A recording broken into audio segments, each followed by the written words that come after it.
Hello, I'm RJ Earhart, and I'm host of this new talk show series called Sharp Women, We Get the Point. And the idea for this show came from a group that I belong to, a special interest group of the Mensa organization, and it also has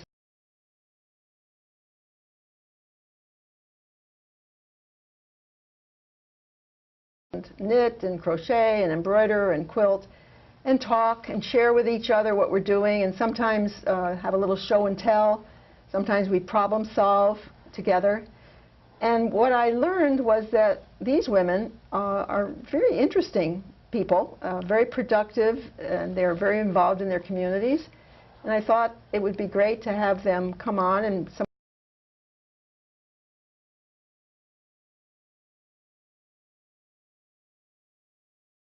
kind of enrich our own lives to get ideas from all of these sharp women.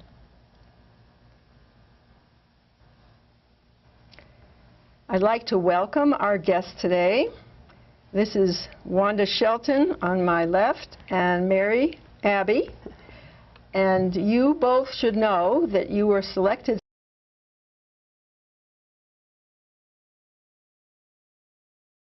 work group. And this show is entitled Sharp Women, We Get the Point.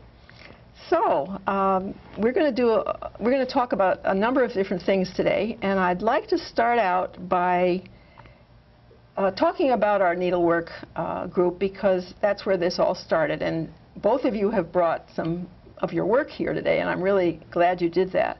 So Wanda, let's start.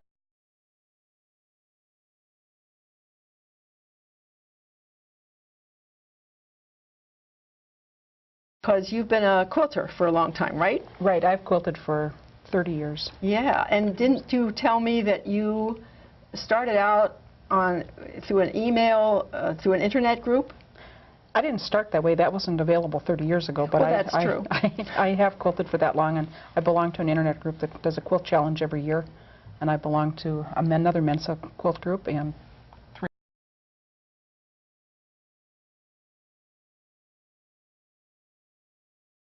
What about you? How long have you been quilting? I started about 1984. Had a friend that was into quilting and got me going. And drug you in? You know, I picked up an interest to it, and then, you know, it took me a few years to actually make a quilt, but yes, but well, it was I know something how that goes. Yeah. It took me 7 years, I think, to make a Christmas tree skirt because I was raising children at the time, and I'm sure that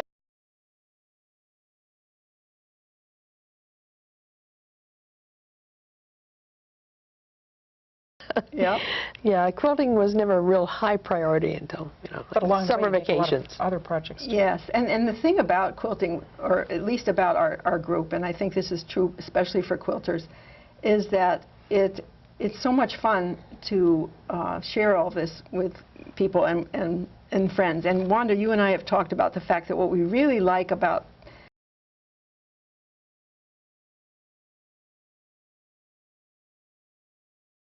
and watching it grow and how it takes its own life, things right, like that. Right. That's what's really fun.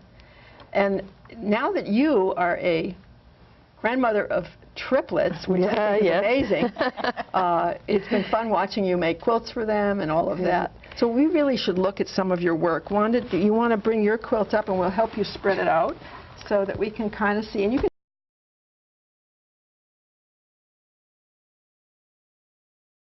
go ahead. This is one of the quilts I made for the Internet Challenge. The theme for this quilt was endangered species.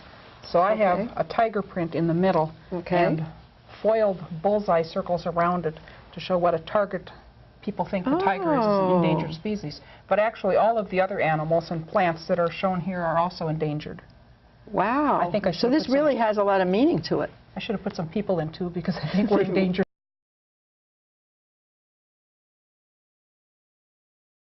A wall quilt, yes. A wall quilt. Well, I love the colors, don't you, Mary? Oh, yeah, they're beautiful. And you know, there's all these tiny squares, and as I've listened to all of you talk, because I'm not really a quilter, I've learned a lot about how this is done. That's great. Is there anything else you wanted to say about it? How long ago did you make it? I made this one in 2002. Look at the label. Yeah, and that's the other nice thing that I've learned, that quilters label their thing with the date and sometimes a story and their name. Right. That's really antique quilts that we don't have any history for. We don't know anything about the women that made them. Yeah. Well, let's look at Mary's, because Mary brought a giant quilt. So we'll all have to help lay this out. Actually, this is your oldest project. This is sort of, yeah, my oldest project. It's kind of a history of my quilting, because I worked on this off and on for about 18 years. Really? Wow. So I started this quilt when I thought I had to have a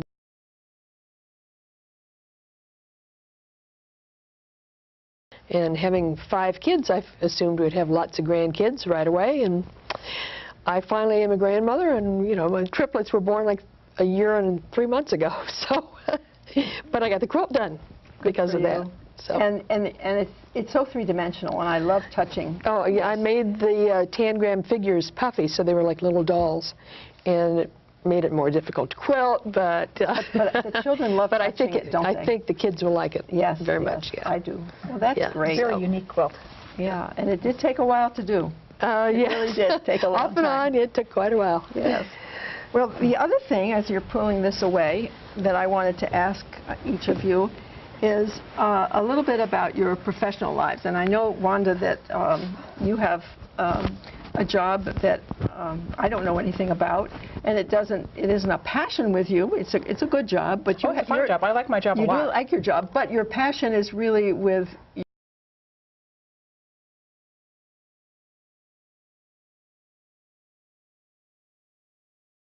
than what a person does. Isn't that what you told me? That is mostly it. I don't think people should be defined by their jobs. I think it's fine to have a substantial job or a prominent job, but I also appreciate people who have what I'll call the lesser jobs in society. I mean, who could live without the garbage man? I mean, that's just a horrible situation. And you're thinking that a lot of people, the first question they're going to ask is, what do you do? What do you do? And exactly. then they think that's the most important thing, and that's not necessarily true. And then they categorize you at that point, and they say, what do you do? Whereas what you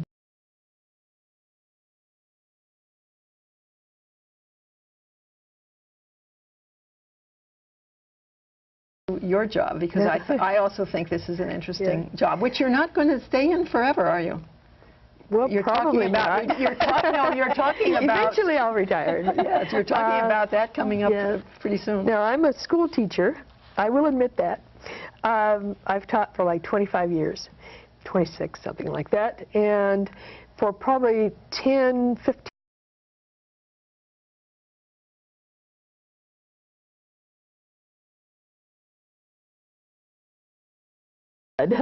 I teach at City Academy Charter School. And you should really explain what makes a charter school different from another school. A charter school is a public school that is chartered independently with the state, and usually there's a certain reason for that charter, a belief that the traditional school systems are not providing what they need. And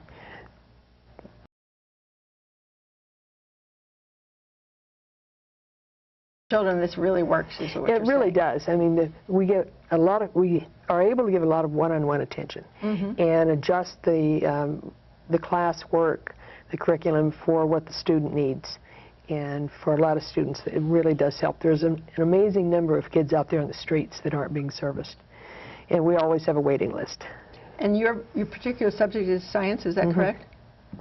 Yeah, my degree's in biology and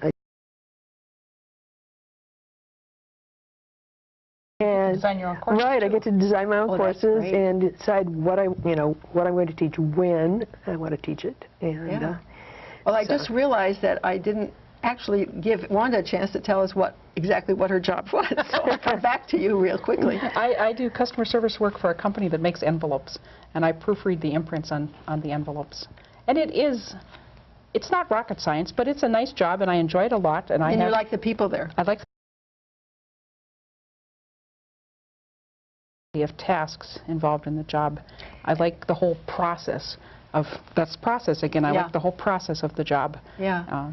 Even though I rarely see the finished product. Well, you did tell me that because you like the interaction with people so much, you prefer to go into a bank rather than go through the drive-through or something like that? I do that often. I don't do the pay at the pump. I go in and talk to the cashier at the gas station. Okay, And not the I bank. sometimes do the bank. So I like to. Well, the other interesting thing about you is that you are a games woman, which means that you... So is Mary. Which means, well, married too, but you host a special interest group of our organization, the Mensa organization, for games of every kind that you can possibly think of. So maybe you can tell us a little bit about why that's fun and anything I don't know about it that you haven't told me. It's fun because the people who come like to play, so they're playful people. I mean, people can play games and be very serious about it, but for the most part, I think our group is pretty lighthearted. Are you saying they're not competitive? Oh, they're competitive, but nobody's going to cry. They're not mean. They're not mean. No. Sometimes we have a nice quiet evening, and sometimes we're just cutting up and laughing the entire evening. And but nobody has stomped out and gone home mad. Really? Really? Not even when they're married to each other. That could happen. I've seen that happen, haven't you? Yeah, it hasn't happened at our group. No, we've got a pretty good group. Good. That's great. So what are some of your favorites? Do you have different favorites than Mary does?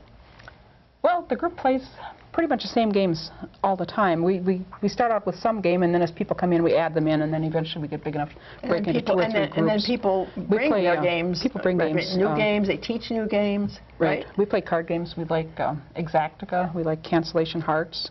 I love Uno.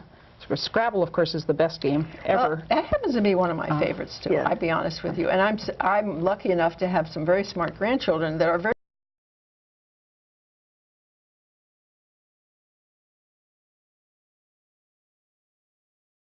Remember, I would try to forget. Wanda's the leader for a national on Scrabble. And so, yeah, that's really her favorite. So is there email interaction through this, or is it just at meetings? The local group is all in-person playing. Right. Except for the email reminders. But your national...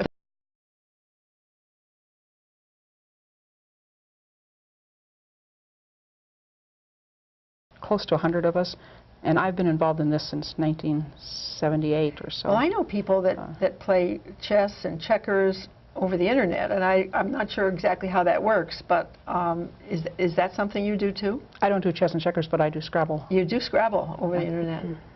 Yeah, we used to play back and forth for a while. Did you? Well, I have this.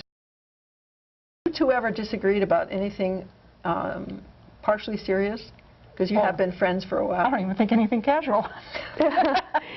No, I think we meshed pretty well. Yeah. I met Wanda, and we had a yard sale and selling a lot of used books and things for the organization. And she popped up, and before long we found out we were in sync with a lot of things. Yeah. Well, the other thing I wanted to ask about is what do you see in your future? I know a little bit, Mary, that you are, and you're thinking about moving.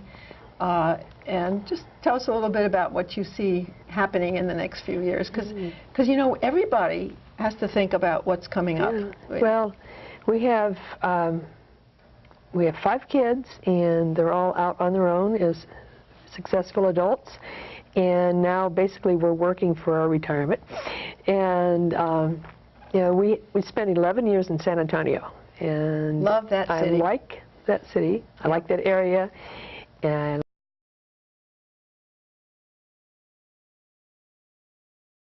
temperature in the day. So we're planning on going back and retiring there. And this summer I'm going down, and my oldest son is getting married, and so then I'm going to look for some property and see if we can get a little bit of land and plan on building. I think that's exciting, looking for land. When I moved here, I looked for land, and I looked at a lot of places, and then you know how sometimes something's there waiting for you? Waiting for me. And you designed your own home. And I designed my own home, and it's perfect, you know. But I had to look. I had to wait. And then when it's right, it's right. Yeah. Tell me a little bit about your grandchildren. Triplets. Well, 2 girls and a boy. That's my oldest daughter's children, and they are beautiful, wonderful. They're a year and 3 months old. 2 girls and a boy, and the girls have blue eyes and brown hair, and the boy has brown And they're up running around now that I hear, and they're starting to talk. And you have seen them a number of times. Yeah. And what were the quilts that you made for them? Bunny rabbits. Really? Each quilt was different, wasn't it? I mean, there are 3 quilts, the same pattern, but different backgrounds and different fabric for the rabbits, and so that they might be able to identify who's whose. I remember you doing that. And the pattern has a rabbit with 3 carrots, and I tucked in a little message behind one of the carrots. So. Did you really? Yeah. But if they, 50 years from now and they fall apart, they'll know that they'll find that message. Oh, that's cool. So. That's cool. Now, Wanda, you lived in Texas too. I did. I lived in the Houston area. But you didn't know each other then. No, I lived in San Antonio too, but no, we didn't know each other then. And although we were in the same internet, or in the same guild. Yeah, the same. You were by mail group. Isn't that weird? And didn't know each other then either. And then you moved from Texas to here. I moved from Texas to here 6 years ago. Right.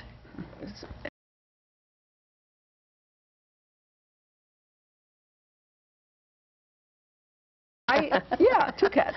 No, I'm a dog person, you know that. But and you've kind of like it here, don't you? I do. I grew up in North Minnesota, and I lived here through the first 3 years of college. I like Minnesota fine, but then I liked every place I've lived. So have you? That's okay too. Yeah. I haven't. I think I like the Midwest better than any place because I grew up, on the East Coast, and I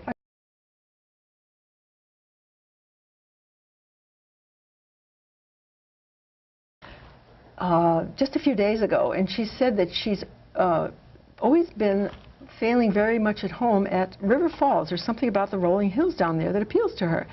And then she went on a trip to Ireland, because she's of Irish descent, where her grandparents grew up, and in this county, Cork, where she was, it looked exactly like River Falls. And she says, that's maybe why I love that area so much.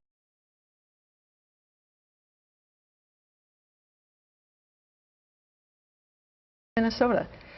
Norway would look like Minnesota. Yes, that's true, but that's not where I'm from. No idea. That's not it. Yeah, we lived in Anchorage for 3 years, and that's right. And the scenery there is just gorgeous. Not enough bright sunshine, but beautiful scenery, and we trace our ancestry back to the British Isles. So, and when we saw Scotland, it's very similar to Alaska for scenery. Well, what are your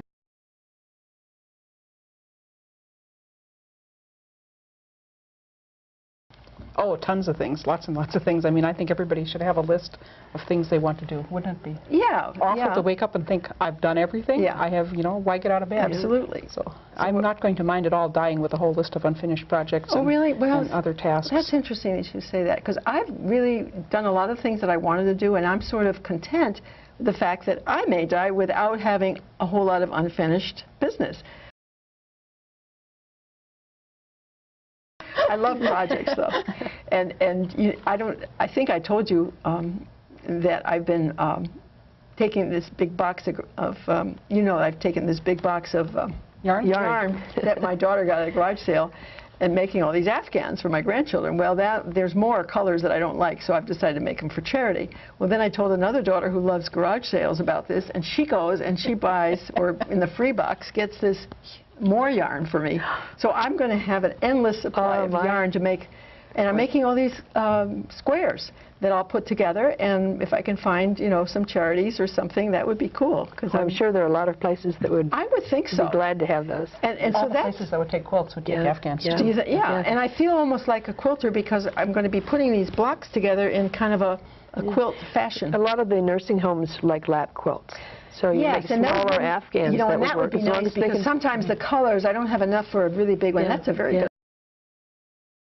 Yarn can be thrown in the washer because they. Well, hopefully. But they use those a lot. And I'm going to, of course, wash everything before I donate it. That's always a good idea, isn't it? And I always do. I always block it. And my grandchildren really, my 8 grandchildren really like the Afghans that I made for them for this Christmas. Yeah. They just like to cuddle in them. I liked your idea of giving certificates at Christmas and giving them an option of what. Yeah, I wanted them to pick their own colors, and I also give them a choice. Do you want an Afghan or do you want a?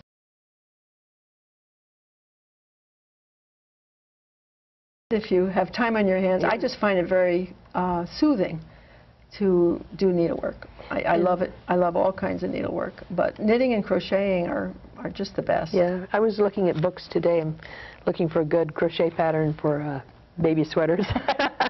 Crochet fast. Yeah. or large. No, they can use them in the fall. I know, yeah. But I want something I don't have to think, because one of the reasons I do this is so that I don't have to get a break from thinking and working and all of that. I love not thinking. Yeah.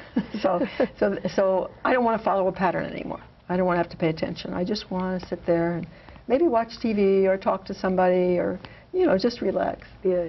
Well, we have a few more minutes before we wrap up. So what comes to your mind of anything that you'd like to share about your life that I don't know about?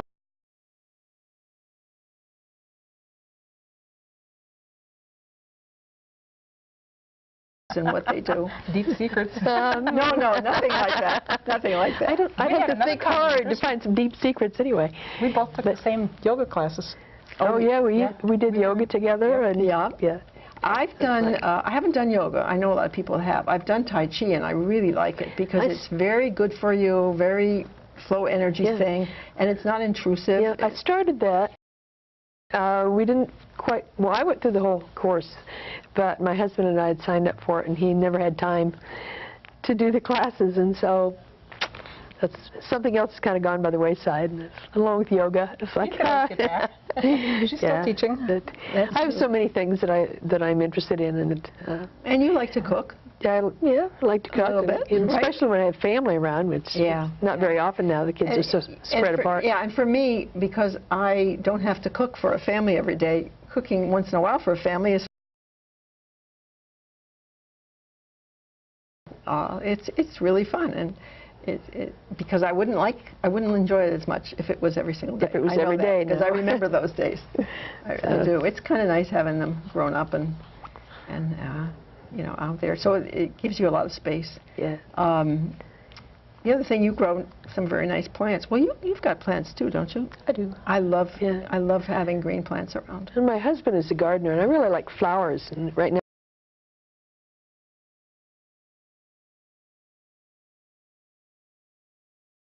wrap it up. So I want to thank you both for coming. It was really nice talking to you, and I'll see you at our next meeting of Sharp Women Needlework. But this is Sharp Women, we get the point, and we really do. Thanks a lot. Thank you. You're welcome.